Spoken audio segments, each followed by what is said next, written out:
আমার বস ধর্ম মানেন না। আপনার বস জানতেন না, আপনি জানতেন না, আমিও জানতাম না, কিন্তু আমি বিশ্বাস করতাম। তিনি বলেছেন যদি এই প্রশ্নের উত্তর পান তবে হয়তো ইসলাম গ্রহণ করবেন। আমি আপনাকে ব্যাখ্যা করছি। কারণ এখন এআই খুব বিপজ্জনক হয়ে গেছে। আমি আরবি এবং কোরিয়ান ভাষার অনুবাদক। আমি ডক্টর জাকির নায়েককে একটি প্রশ্ন করতে চাই। আমার বস ধর্ম মানেন না, কিন্তু তিনি কিছু প্রশ্নগুলো আমাকে করেছেন। তিনি বলেছেন যদি এই প্রশ্নের উত্তর পান তবে হয়তো ইসলাম গ্রহণ করবেন। আমি উত্তর দিতে পারিনি, তাই ডাক্তার দয়া করে প্রশ্নটি শুনুন। আমার বস বলেছেন কেন কোরআনে কৃত্রিম বুদ্ধিমত্তা, এআই এবং কম্পিউটার প্রযুক্তি সম্পর্কে কিছু বলা হয়নি। কারণ এখন এআই খুব বিপজ্জনক হয়ে গেছে। এটি অনেক কিছু করতে পারে, যে কোনো কিছু সিদ্ধান্তও নিতে পারে। আমার বস এ ব্যাপারে খুব কৌতূহলী। ধন্যবাদ। আপনার বসকে বলুন কোরআন কোনো সায়েন্সের বই নয়। SCIENCE। যদি কোরআন সায়েন্সের বই হতো তবে এটি বিশালাকারের হতো। এই যে ভবনটি দেখছেন এর ভেতরে যত বই রাখা সম্ভব সব বই মিলেও এর সমান হতো না।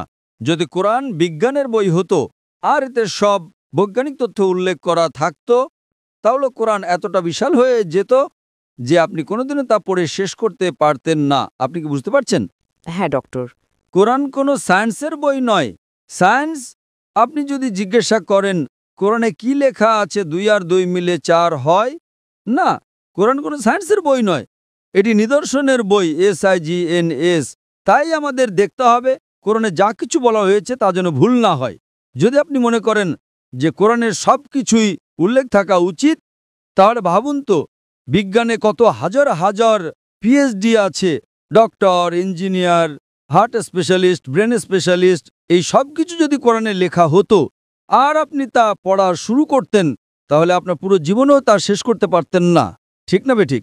সুতরাং কোরআনে বিজ্ঞানের সব কিছু উল্লেখ নেই, দয়া করে ভুল বুঝবেন না। কিন্তু কোরআনে যা কিছু বলা হয়েছে তার কোনোটিই ভুল নয়। যদি কোরআনে এমন কোনো বৈজ্ঞানিক তত্ত্ব থাকে যা ভুল প্রমাণিত হয় তবে তা আল্লাহর পক্ষ থেকে হতে পারে না। আর যদি কোরআনে এমন কিছু বলা হয় যা বিজ্ঞান অনেক পরে 200 বা 400 বছর পরে আবিষ্কার করেছে তাহলে সেটাই মুজিজা। তাহলে প্রশ্ন হলো কোরআনে AI এর কথা বলা হয়নি কেন? কোরআনে এটা কেন থাকা উচিত?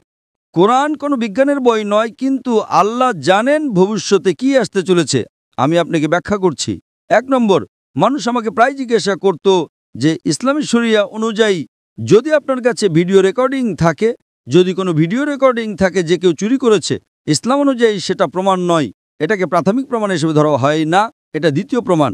10 বছর বা 20 বছর আগে যে কোনো সাধারণ আদালতে যদি আপনি CCTV ফুটেজ দেখাতেন আর তাতে চোর ধরা পড়ত যে কেউ চুরি করছে, সেটাই যথেষ্ট ছিল। কিন্তু ইসলামে তা নয়। ইসলামে চোখের সাক্ষী প্রয়োজন। তখন মানুষ অবাক হয়ে বলতো এটা কেমন ধর্ম? কোনটা বেশি নির্ভরযোগ্য, প্রত্যক্ষদর্শী নাকি ভিডিও রেকর্ডিং? কোনটা ভালো? ভিডিও রেকর্ডিং ঠিক না ভুল? আপনার বসকে জিজ্ঞাসা করুন। সুতরাং 20 বছর আগে যদি আপনার কাছে ভিডিও রেকর্ডিং থাকতো তবে তা ইসলামের চেয়ে সুবিধাজনক না। প্রত্যক্ষদর্শী হলো প্রাথমিক প্রমাণ, ভিডিও রেকর্ডিং গ্রহণযোগ্য ছিল না। আজ যখন কৃত্রিম বুদ্ধিমত্তা এসেছে আপনি সহজেই আপনার ডাকাতের একটা ভিডিও তৈরি করতে পারেন। ঠিক না ভুল? ঠিক। সুতরাং এখন মানুষ জেগে উঠেছে। আজ এটি প্রাথমিক প্রমাণ নয়, তাই ইসলাম অনেক উন্নত। আল্লাহ জানতেন AI আসতে চলেছে। আপনি কি বুঝতে পারছেন? হ্যাঁ। আপনার বস জানতেন না, আপনি জানতেন না, আমিও জানতাম না, কিন্তু আমি বিশ্বাস করতাম। আমি বলেছিলাম না ইসলাম সঠিক। হয়তো আগামীকাল কিছু ঘটবে। আমি AI সম্পর্কে জানতাম না, কিন্তু 15 বছর আগে আমার উত্তর ছিল শরিয়া সঠিক। আমরা জানি না আগামীকাল এমন কিছু ঘটবে যে ভিডিও রেকর্ডিং যথেষ্ট প্রমাণ হবে না। এটাই ছিল আমার উত্তর, এবং আজ আমার উত্তর সঠিক। আপনি কি বুঝতে পারছেন?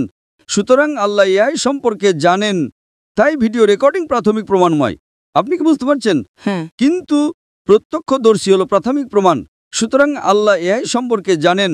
যদি তিনি সবকিছু লিখতে শুরু করেন, আপনি ছোট কোরআনই পড়েননি, আপনি চিকিৎসা, ভ্রূণতত্ত্ব সবকিছু সম্পর্কে কি পড়বেন? না, এটি টেলিগ্রাফিক মেসেজ। সুতরাং এটি ঈশ্বরের পক্ষ থেকে নয় তা প্রমাণ করার জন্য আপনাকে ভুল খুঁজে বের করতে হবে। কিন্তু এটি ঈশ্বরের পক্ষ থেকে তা প্রমাণ করার জন্য আপনাকে এমন জিনিসের কথা বলতে হবে যা মানুষ জানত না। আপনি কি বুঝতে পারছেন? একেই বলে অলৌকিকতা। কিন্তু এখানে সবকিছু উল্লেখ করা হয়নি। আশা করি এটি উত্তরটি পেয়েছেন। আপনাকে অনেক ধন্যবাদ ডক্টর।